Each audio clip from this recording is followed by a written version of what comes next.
ఒక కోటీశ్వరుడైన వ్యక్తి ఇంట్లో పని మనిషి ఉంటారు, డ్రైవర్ ఉంటారు, వంట మనిషి ఉంటారు, ఈళ్ళందరూ ఉంటారు. వాళ్ళందరికీ నెల నెల జీతాలిస్తారు. అవసరమైతే అప్పుడప్పుడు ఫుడ్డో ఇట్లాంటివి ఇస్తుంటారు. అతను పేదల్ని ఇంటికి పిలిచి తలకో 1,00,000, 2,00,000 దానం చేశారనుకోండి. కడుపు రగిలిపోయేది మొట్టమొదటి ఇంట్లో పని చేసేవాళ్ళు. మేము ఎన్నాళ్ళ నుంచి పని చేస్తున్నాం, మాకేమి చేయలేదు గానీ బయట పేదలకి సాయం చేస్తాడని కడుపు మండిపోద్ది. ఇప్పుడు బ్రిటన్‌లో పబ్లిక్ పరిస్థితి అది. వాళ్ళు పక్కన కష్టాల్లో ఉంటే, బయట నుంచి వచ్చినటువంటి వాళ్ళకి ప్రభుత్వం ఇస్తున్నటువంటి డబ్బుల మీదన ఆగ్రహంతో రగులుతున్నారు. 53,000,000 పౌండ్లట ఏడాదికి ఖర్చవుతుందట. ఎవరికి అంటే ఈ ఇల్లీగల్ మైగ్రెంట్ ఏరియాల్లో సెక్యూరిటీ గార్డులకైన ఖర్చు. 53,000,000 ఏది పౌండ్లు. ఇది గాకుండా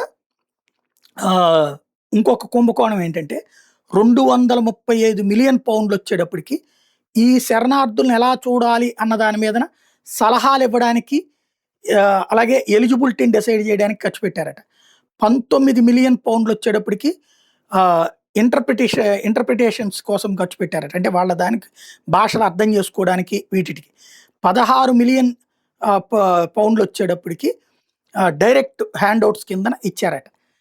చివరికి టాయిలెట్ పేపర్‌కి కూడా బ్రిటిష్ పెన్షనర్లు ఇబ్బంది పడుతుంటే, ఇంత దారుణంగా మా టాక్స్ పేయర్ల సొమ్ముని తీసుకెళ్ళి వాళ్ళకి ఖర్చు పెడతావా అంటూ ఇప్పుడు ఆ ప్రభుత్వం మీద మండిపడుతున్నారు పబ్లిక్.